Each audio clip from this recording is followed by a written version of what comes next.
नमस्कार साथियों, एक बार फिर मैं दीपंकर समझदार चार्टर्ड अकाउंटेंट आपका दोस्त और बिजनेस ग्रोथ एसोसिएट। बहुत इंपॉर्टेंट टॉपिक है आज और ये सारे कस्टमर्स लोगों के लिए है।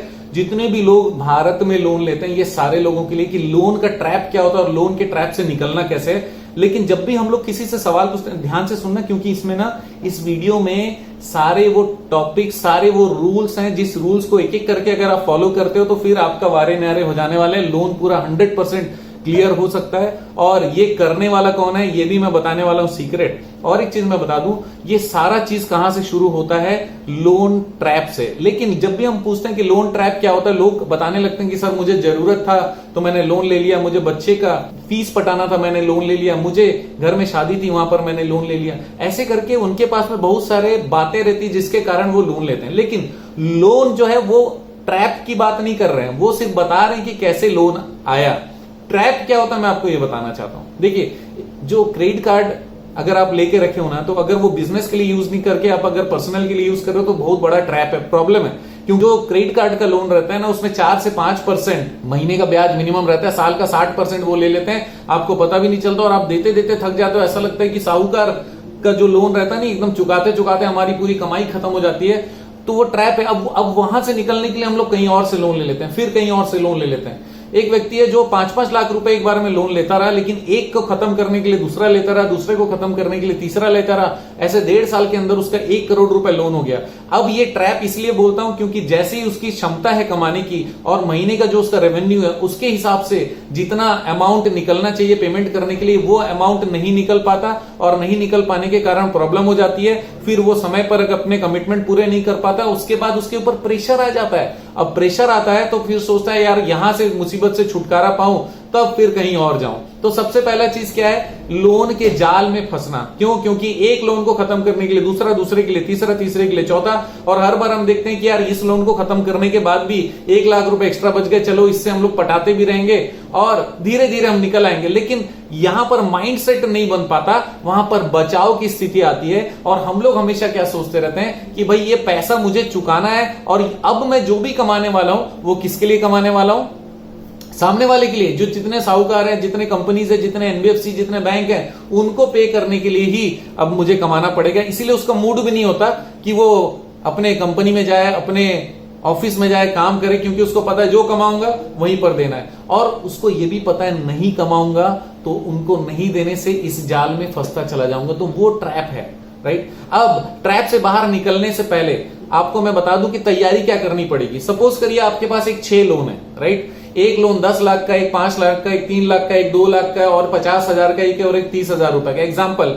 तो अमाउंट के हिसाब से आप पहला लिस्ट बनाइए। क्या करिए? सबसे पहला लिस्ट नंबर 1 अमाउंट के डिनोमिनेशन में बनाइए कि भाई मेरा फलाना लोन है, 5 लाख रुपए का फलाना लोन है, 3 लाख रुपए का फलाना लोन है, 2 लाख रुपए का। ऐसे लिस्ट बनाइए जिसमें अमाउंट ज्यादा से कम आप करते चले जा रहे हो। दूसरा, सेम लोन्स के ही लिस्ट बनाएंगे लेकिन उसमें इंटरेस्ट रेट के हिसाब से आएगा। अब सपोज करो कि 3 लाख वाला एक 25% में, 5 लाख वाला एक 20% में और 2 लाख वाला 15% में, 1 लाख वाला आपका 12% में और 50,000 वाले हो सकता है कि वो 11% में। इस तरीके से आप 2 लिस्ट बना लीजिए। अब ये लिस्ट बनाने से क्या हो जाएगा? एक इंपॉर्टेंट प्रश्न यहां पर आता है हमारे दिमाग में कि सर एक बात बताओ कि अगर हमारे पास कुछ पैसे आते हैं तो सबसे पहले कौन सा लोन चुकाना चाहिए?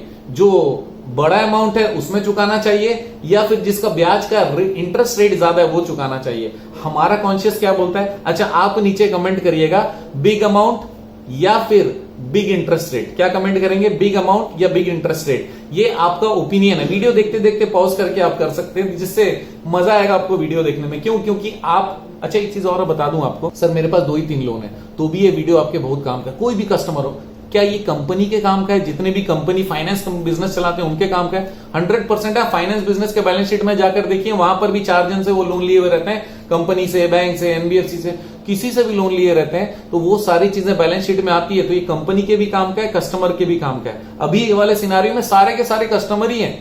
अच्छा एक चीज और बता दूं क्या आपको, आगे बढ़ने से पहले, अभी तो स्टेप्स चालू नहीं किया हमने, रूल 1 2 3 4 5 6 7 8 9 10 चालू नहीं किया। आपको एक चीज और बता दूं, लोन ना 2 तरीके का होता है, एक पॉजिटिव और एक नेगेटिव। पॉजिटिव लोन कौन सा है? जो ग्रोथ कराता है। नेगेटिव लोन कौन सा है? जो ग्रोथ नहीं कराता, हम लोग से खर्चा बस कराता है और हमारा पूरा खून चूस लेता है। इसके बारे में मैं अलग से एक वीडियो बनाने वाला हूं। ये जो लोन ट्रैप है ना, एक तरीके से दलदल है। अगर दलदल से निकलना है तो आपको भी पता है कि सबसे पहले शांत हो जाना पड़ेगा, क्योंकि जितना हम लोग हाथ पैर मारेंगे उतना हम लोग और ज्यादा धंसते चले जाएंगे। तो रूल नंबर 1 क्या कहता है कि आपको शांत हो जाना है, आपको छटपटाना नहीं है, आपको दूसरे लोन के लिए खोजना नहीं है। आपको अभी तत्काल की स्थिति में बैठकर अपने आप को यह बताना है कि बॉस ये स्थिति है, ये लोन्स है, मुझे इससे बाहर निकलने का प्रयास करना है, अपने मानसिकता को शांत रखना है, नए लोन्स नहीं खोजना है। यही रूल नंबर 1 है। रूल नंबर 2, ऐसी प्रॉपर्टी या ऐसा कोई संपत्ति या ऐसा कोई डेड इन्वेस्टमेंट जो कि अलग से अभी तत्काल हमको कोई कमाई नहीं देता। हो सकता है हमने ये सोचा कि लॉन्ग टर्म के बाद में हमारे पास पैसे आएंगे तो हम बेटी की शादी करेंगे। बहुत सालों बाद का वो प्रोग्राम था। एक जमीन हमने खरीद रखी थी जिसका आज का वैल्यू ठीक ठाक है, लेकिन फ्यूचर में हो सकता है कि 10 गुना बढ़ेगा, लेकिन वो भी 20 साल बाद बढ़ने वाला है। तो दूसरा रूल ये कहता है कि कोई मजबूत एसेट्स का सहारा लेकर या उसको बेचकर हम लोग तत्काल का जो हमारा डिप्रेशन है और हमारा डर है, हमारा लोन का जो बड़ा हिस्सा है, क्या हम उसको कम कर सकते हैं? सर ये तो मेरे पुश्तैनी, ये जो गोल्ड है ना मेरे पुश्तैनी है, मेरे दादा के दादा के दादा के दादा के दादा ने दिया था। तो ऐसी कोई प्रॉपर्टी अगर है जो डंप है, आज काम की नहीं है, आज बेच भी दिए तो हमारे जीवन में कोई फर्क नहीं पड़ने वाला। सर वो पुश्तैनी है, पुश्तैनी होगा, फिर भी आप उसको क्या करो, बेच डालो बिना दिक्कत के और बड़े प्रॉब्लम्स को आज सॉल्व कर लो। आज आपकी मानसिकता अगर सही हो गई ना सर, तो फिर आप वैसे 50 प्रॉपर्टी खड़ी कर लोगे। हो सकता है उसी प्रॉपर्टी को वापस खरीदने का मन हो जाए विशेष रूप से। तीसरा इंपॉर्टेंट रूल है, कुछ ऐसा खरीदो जिससे आज हम लोग प्रॉब्लम से बाहर आ सकें, या आधा आ सकें या पूरा आ सके। क्या ये पॉसिबल है? सर हमारे पास पैसे तो है ही नहीं, क्योंकि पैसे अगर होते तो इतना सारा लोन हम नहीं चुका दिए रहते। तो मैं ये कह रहा हूं कि ये स्पेशल पॉइंट है, इसलिए क्योंकि हो सकता है कोई स्ट्रेस्ड प्रॉपर्टी हो, ऐसी प्रॉपर्टी हो जो कि बैंक बेच रही हो, बहुत आधे रेट पर बेच रही हो, या फिर कोई और बेच रहा हो, केरल जा रहा होगा, है ना। हमारे स्टेट में केरल वाले काफी सारे लोग बसते हैं जो कि ना फाइनली केरल चले जाते हैं, यहाँ पर कुछ प्रॉपर्टी खरीदते हैं तो आधे रेट में, पौना रेट में बेच के चले जाते हैं। तो उनके साथ में हमने डील कर लिया, उनसे हमने प्रॉपर्टी खरीद लिया, कुछ पैसे दिए और हमारे नाम से रजिस्ट्री हो गई। हमने उनको गारंटी दिया कि भैया इसको बेच के आपको 20 लाख रुपए दे देंगे, और हमने उसको 25 लाख रुपए में बेच दिया, 5 लाख हमारे पास आ गए, टोटल लोन 12 लाख रुपए था। तो ये 5 लाख रुपए हम लोग तुरंत जो सबसे बड़े ब्याज वाले हैं उसमें भी लगा सकते हैं और छोटे छोटे लोन को भी कम कर सकते हैं। अब यहां पर एक बहुत इंपॉर्टेंट प्रश्न आता है कि सर हमारे पास में 50,000, 60,000, 70,000 वाले 4 लोन हैं और केवल 2 लोन बड़े बड़े हैं, 6 लोन टोटल हैं। तो अगर 5 लाख आ जाए तो क्या करें? आप क्या करने वाले? तो मैं तो सबसे पहले ना जो नीचे वाले 3-4 लोन है ना, 50,000, 60,000, 70,000, 80,000, पहले तो उसको पटा दूंगा। उससे क्या हो जाएगा, जो काउंटिंग है ना कि मेरे पास 6 लोन थे, 7 लोन थे, उसमें 4 कम हो गए, ऐसा लगेगा 50% का काउंटिंग खत्म हो गया और हमारे पास 2 ही 3 बचे हुए। कॉन्फिडेंस जो ऊपर आता है ना, उसका पैसे में कोई मोल नहीं लगा सकते। जबरदस्त कॉन्फिडेंस आ जाता है, क्योंकि 6 या 7 लोन में से आपने 4 लोन पटा दिए, उसके बाद 2 लोन सबसे बड़ा ब्याज, 2 सपोज करो 5 लाख था और आपने 3 लाख रुपए ये छोटे 4 लोन पेमेंट करने में आपने लगा दिए। 2 लाख बचे 5 लाख में से, वो 2 लाख आप सबसे ज्यादा ब्याज वाला 25% ब्याज जिसमें दे रहे होगे ना, उसमें पेमेंट करने का कोशिश करो। उसके बाद बचे तो उससे कम ब्याज वाले को पेमेंट करने का कोशिश करो।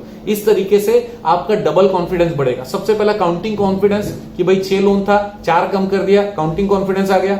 अब और 2-3 लोन में से जो ज्यादा ब्याज वाला है उसमें आपने पेमेंट कर दिया जो बचा हुआ था, आपका कॉन्फिडेंस 7वें आसमान में पहुंच जाएगा। आपको ऐसा लगेगा कि बॉस दीपंकर सही काम कर रहा है, लोन को खत्म भी कर पा रहा है, कमा भी ले रहा है, इतना बढ़िया आइडिया लगाया। कॉन्फिडेंस का तो कोई ठिकाना ही नहीं रहा। लेकिन मैं आपको ये बात बता दूं, ये जो प्रॉपर्टी खरीद के बेचने वाला चीज है ना, इसको धंधा मत बना लेना, क्योंकि ये आपको केवल इसी सिचुएशन से निकालने के लिए, क्योंकि आपका जो कोर प्रैक्टिस है, कोर पावर है और आपका जो सबसे बड़ा स्किल है, अगर वो स्किल से मैच करता है, आप नया प्रोफेशन चालू करना चाहते हो या एडिशनल प्रोफेशन, तो बात अलग है। लेकिन आज के दिन में केवल इसी पे फोकस कि मैं लोन के लिए ही ये वाला काम कर रहा हूं, किसी और चीज के लिए नहीं कर रहा हूं। तो ये तीसरा रूल था कि खरीदो कुछ ऐसा जिसमें फायदा हो थोड़ा ज्यादा और उससे मैनेज करें हम लोग अपने लोन के लिस्ट को, प्रयास करें नंबर्स को करें आधा। चौथा रूल ये कि आप सस्ते में खरीदो और ज्यादा लोन लेने का प्रयास करो, जिससे आपका एग्जिस्टिंग सारे लोन खत्म हो जाए। उसके बाद भी अगर कुछ पैसे बचते हैं तो बहुत बढ़िया, आपको फायदा है, और उससे इंस्टॉलमेंट पेमेंट करने का भी मूड बनेगा, और सारे लोन चुकता हो गए, नंबर ऑफ लोन्स खत्म हो गए, ये आपको फीलिंग भी आ जाएगी, आप जीता हुआ महसूस करोगे, जबरदस्त धंधा करोगे। ये कैसे पॉसिबल है मुझे नहीं पता, लेकिन मैं आपको एक आइडिया दे सकता हूं, सोच के देखो। अब छोटा सा एक एग्जांपल लेते हैं कि मेरा जो लोन है वो 10 लाख रुपए है, राइट। अब एक प्रॉपर्टी मिली हमको, वो प्रॉपर्टी कितने की है, प्रॉपर्टी का वैल्यू मार्केट में जो गाइडलाइन वैल्यू है वो 50 लाख रुपए है, लेकिन वो एक स्पेशल एरिया में है जहां पर मुझे वो 20 लाख रुपए में मिलेगा। मैंने क्या किया, एक एग्रीमेंट किया और बैंक के पास चला गया। बैंक के पास जाकर मैंने बोला कि सर ये एग्रीमेंट है, 50 लाख का एग्रीमेंट है और रजिस्ट्री 50 लाख में होने वाली है, आप मुझे 30 लाख 35 लाख रुपए लोन दे सकते हो क्या। अगर वो हाँ बोलता है तो उसके बाद उनको बोलो कि इन प्रिंसिपल अप्रूवल दे दे। क्या करे, इन प्रिंसिपल अप्रूवल दे दे, और अपने सिविल के बारे में बताओ कि सर ये जो 20 लाख रुपए दिख रहा है ना, ये 20 लाख भी मैं खत्म कर दूंगा, उसका भी डिक्लेरेशन या एफिडेविट होता है तो वो उसको पहले से बनाकर आप दे दो। ये आपने कर दिया, उसने 35 लाख रुपए आपको लोन दे दिया। अब 35 लाख लोन दे दिया तो आपका क्या हो जाएगा, 10 लाख का आपका लोन चुकता हो गया, 20 लाख की प्रॉपर्टी आ गई, 5 लाख हाथ में आ गया, कुछ नया सोचने के लिए या फिर इंस्टॉलमेंट देने के लिए या फिर कुछ भी करने के लिए हमारा हाथ खुला हो गया। और वो जो 10 लाख था, 5-6 लोन थे, वो 5-6 लोन हमारे खत्म हो गए, केवल एक लोन बैंक से बचा हुआ है और वो है 35 लाख रुपए का। तो हम लोग पहले से भी तो बिजनेस कर रहे थे, 50,000 हम कमा ही रहे थे।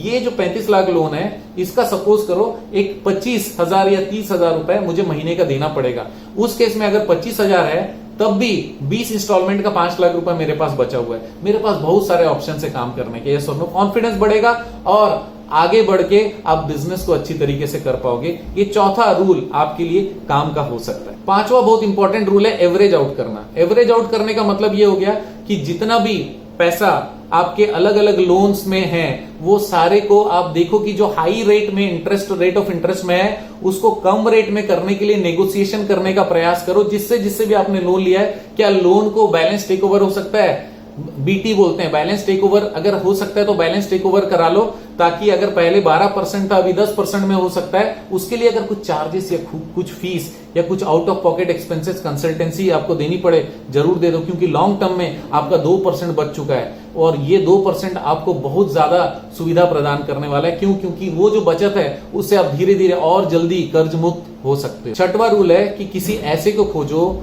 जो आपके बर्डन को ले सके या फिर आपके प्रॉब्लम को सॉल्व कर सके।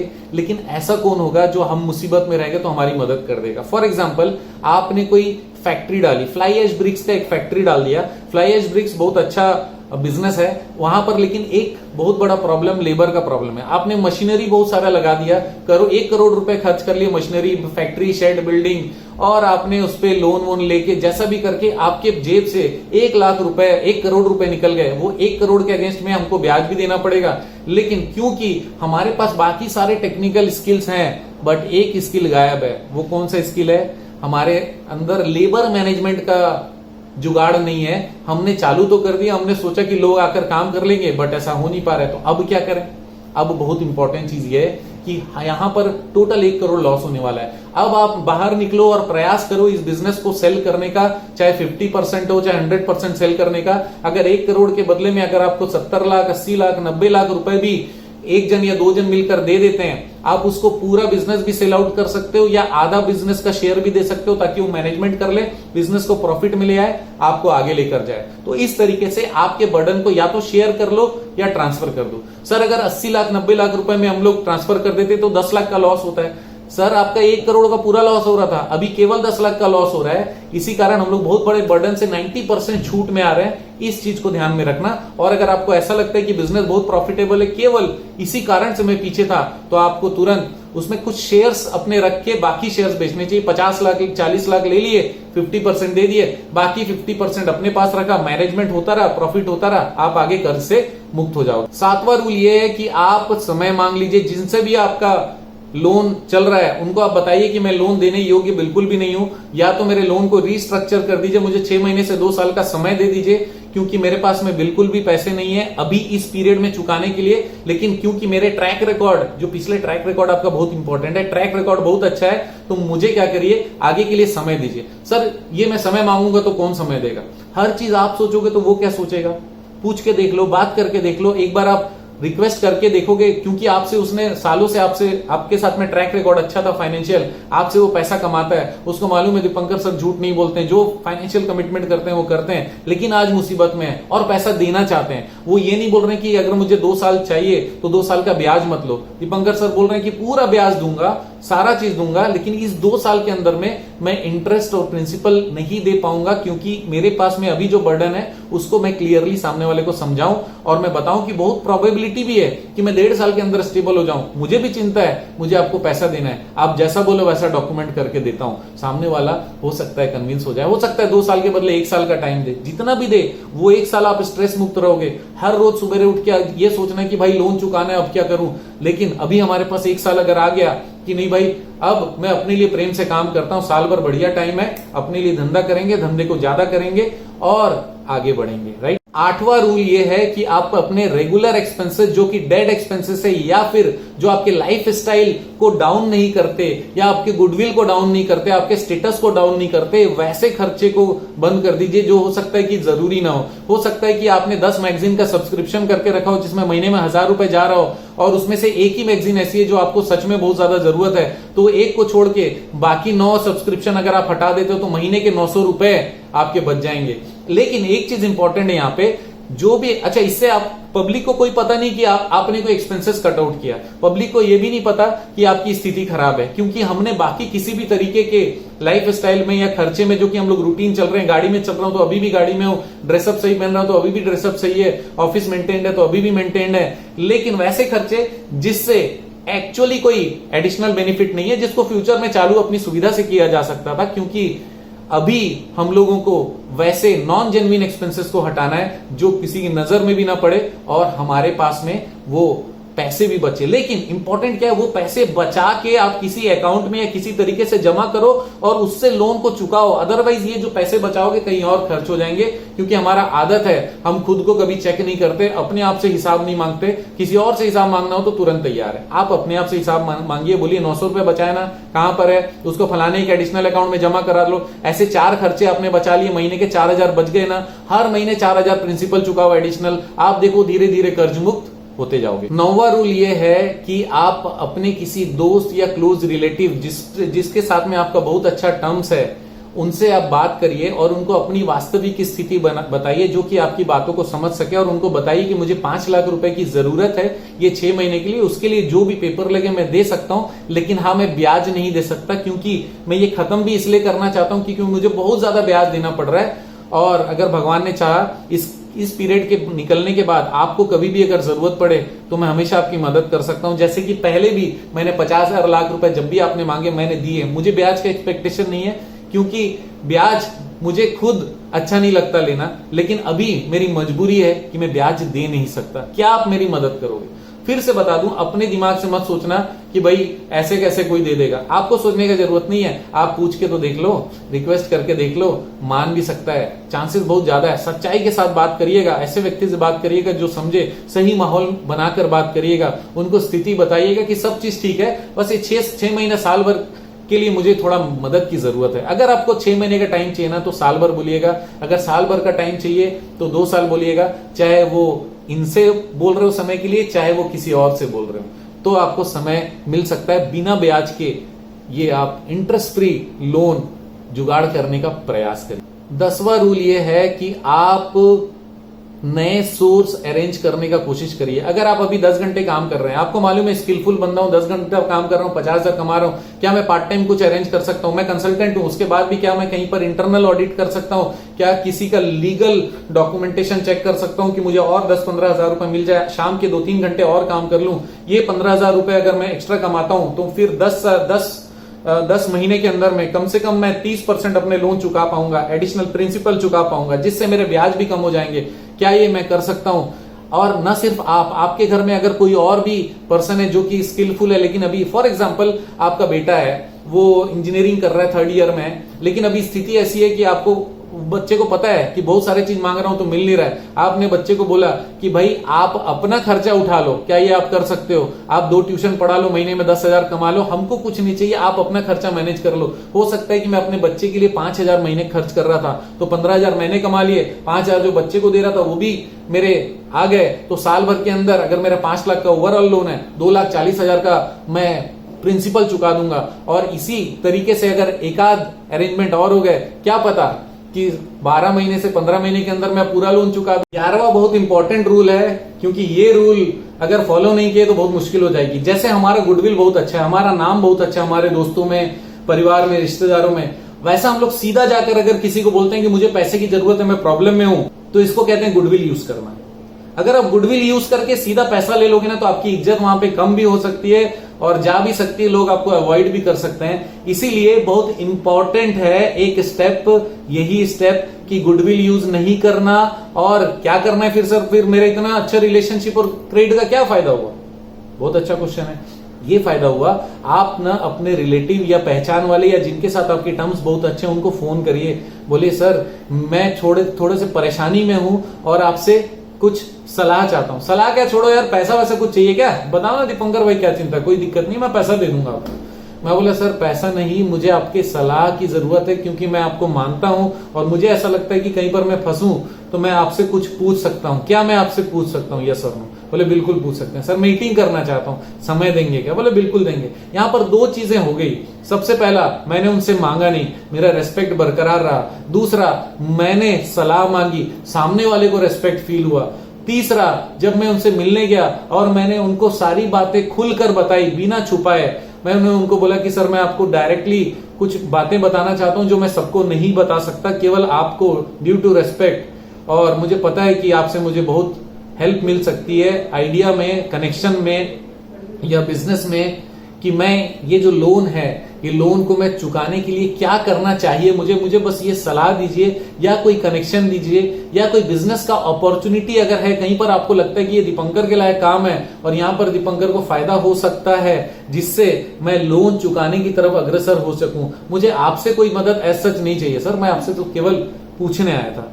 तो हो सकता है कि कोई आइडिया दे दे, कोई अपॉर्चुनिटी दे दे, कोई कनेक्शन दे दे, किसी व्यक्ति से मुलाकात करा दे, ये सारी चीजों पर पूरा दिमाग लगा लेगा, क्योंकि हमने उनको बहुत रेस्पेक्टफुली ये चीज मांगा है और सामने वाला पूरा प्रयास करेगा। और प्रयास करने के बाद नहीं भी हुआ ना, तो बोलेगा कि भाई मैं पूरा प्रॉब्लम तो नहीं सॉल्व कर सकता, तुम्हारा 30-40% प्रॉब्लम सॉल्व हो सकता है मेरे फलाने टेक्निक से या फिर आइडिया से या कनेक्शन से या एक ऑर्डर से या बिजनेस अपॉर्चुनिटी से, लेकिन मेरा एक छोटा सा रिक्वेस्ट है। बोले बताइए सर क्या है? मैंने बोला बताइए। उसने बोला सर दीपंकर सर देखो, मेरे पास ना ये पैसे फालतू पड़े हुए हैं, ये अभी तत्काल में मेरे को उपयोग नहीं है, आप 3 महीने में 40-50% स्टेबल हो जाओगे, ये 3 लाख रुपए आप प्लीज रख लो। मैं बोलूंगा नहीं सर, इससे ये अच्छी बात नहीं कि मैं आपसे पैसे दूं। बोले आप रखो तो सही सर, मेरे को अपना बड़ा भाई मानते हो ना आप, इसको पैसे को आप रखो और इसको आप अपनी सुविधा से 3 महीने बाद लौटा देना।